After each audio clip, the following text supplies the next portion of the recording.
Today I'm talking about one of my favorite social activities, bullying.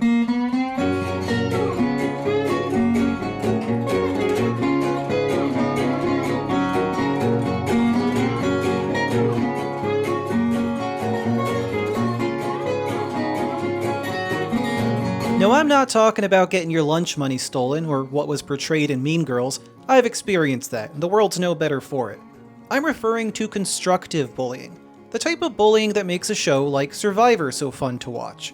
I'm going to be talking a lot about Survivor. One, because it illustrates constructive bullying so well, but two, because I also just enjoy it. I'm not alone, the show's been on for 20 years. And I argue that's because it gives us something we're hardwired for.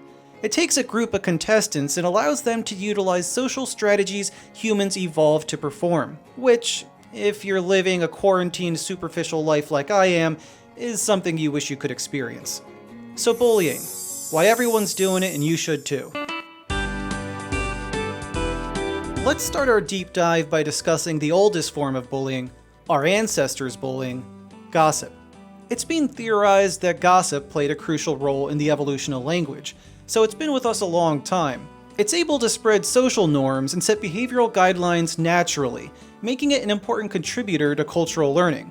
Dissecting the act itself, what's happening is the gossiper is reacting to a breach they found in the group's social norms. Honestly, he is so lazy. And by communicating that to an audience, they are signaling their own norm adherence. Honestly, I am so not lazy. And assuming that the audience agrees upon the same norms in what would constitute a violation. You assume I am also not lazy. So all at once, gossiping is doing three things. It's sharing concerning information about a member of the group, signaling group conformity from the gossiper, and promoting and enforcing a norm. That's a whole lot of jargon, so let's look at these closer. One of the most surprising things we know about gossip is that it will arise even in large anonymous groups. You'd think the more anonymity, the less gossip would be effective, but gossip is actually how we make sense of unknown groups. In fact, gossiping has shown to satiate the need for belonging and increase liking between strangers. This is why there are those theories that gossip was a driving force behind language, because it lets us share not only information on who to avoid or watch out for, but who we can cooperate with. This is why the modern survivor strategy evolved into hustling as soon as you hit the beach. You start talking immediately, privately, to everyone you can. It works far better than the old school take your time approach. Your first priority should be gossip, because that's how you form your bonds. And this is where it happens the first day. This is when it happens. This isn't just a technique used in reality shows. Studies have found that gossip is common in 5-year-old preschoolers. At this age, we likely begin to realize how instrumental gossip is in making friends. They've also found that kids as young as 3 will readily gossip and share reputational information. And that's the best way to think about gossip. It's the sharing of reputational information, with the added benefit of encouraging trust between the gossiper and audience. A lot of ruthless Survivor contestants don't get very far because their reputation precedes them. If a couple of newbies start gossiping about the past dirty deeds of a veteran, they build trust by signaling to each other they agree upon the same norms. And then bam, just like that, they have a strong group that can eliminate the veteran. It is such a powerful social tool, and I argue the most powerful tool in Survivor. Only second to literally being Sandra. This is why contestants get so scared when they don't hear anything around camp. Gossip is most often how we exclude others. The one who isn't being talked to is the one being talked about, and humans are acutely aware of this. It is such a deep human fear that is incredibly quick to be alerted. It spawns those intrusive, paranoid thoughts like, everyone's hanging out without me, and those strangers over there are laughing at me. Everyone can relate to that, and you might be thinking, well, that's a downside to bullying. But it's this worry that prevents us from becoming assholes. Without bullying, who knows how any of us would be? Genuinely think about how you would be if no one kept you to a social standard.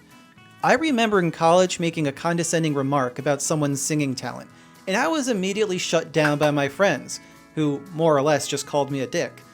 I'm nearing a decade from that moment, and I still remember it. But more importantly, I remember it before I decide to criticize someone again.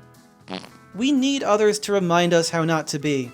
Bullying serves a purpose, and with gossiping, it's keeping social norms. Imagine you're part of a team. Imagine you're on Survivor. What do you want from your teammates? Do you want someone selfish? Someone who makes everyone else do all the work? Who you gonna sit out of this challenge? Sandra, you didn't even hesitate. Who you gonna sit out of this challenge? Sandra. Sandra gonna sit out. Sandra. I'll sit out. Sit out, Sandra. One of the only ways we can enforce what we want to see, what's best for the group, is gossip. It's a way to collectively encourage behaviors in line with shared ideals. Gossip condemns unwanted behaviors and does so safely. A sole actor is powerless to enforce norms upon a group, but collectively, without the threat of intimidation, a group can communicate and agree on what is wrong. By gossiping, you are indirectly reinforcing or even starting a norm. Because an action being gossiped about as negative implies there's a social norm to be followed. There is always the argument, though, that some people won't change even when they are gossiped about. Perhaps from a lack of social intelligence or just being jerks. But that's when you can take your bullying to new heights and ostracize. Survivor is just this lightning speed game show version of our ancient tribal social dynamics. The most entertaining part to me is the first few episodes. It's when everyone feels each other out and the group norms begin to set in. There are so many ways it can play out.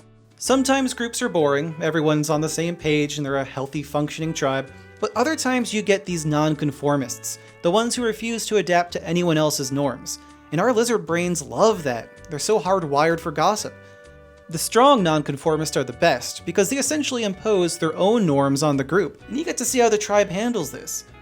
Standing out is a huge risk in Survivor. It means they aren't thinking of the tribe first. And assuming they can't intimidate enough people, are too pathetic to even be considered a threat, or just have a cult following, they're gonna get voted off, aka ostracized.